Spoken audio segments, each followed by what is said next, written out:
So over here, I am in the home page and you can see that I got some previous projects right here. So now I see them out right here. So in order to open them, all you need to do is click on open and those files will be opened right here just like this, and you can continue working around with them. But let's say what I want to do is I want to open out a pre-existing file, an image that I want to edit.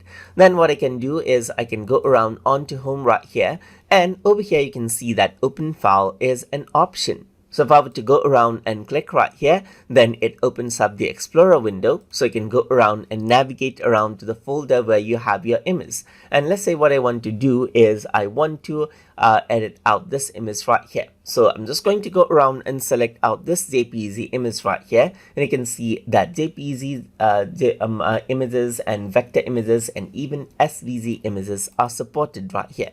So let me just go around and select it and click on open. And once you do that, what happens is that it loads up that particular picture right here in the project, as you can see right here.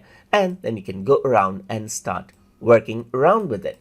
So that is how you can open out files inside of Vectr, where that may be pre-existing files or files that you have saved on your computer inside of Vectr. So hope you guys learned something as always.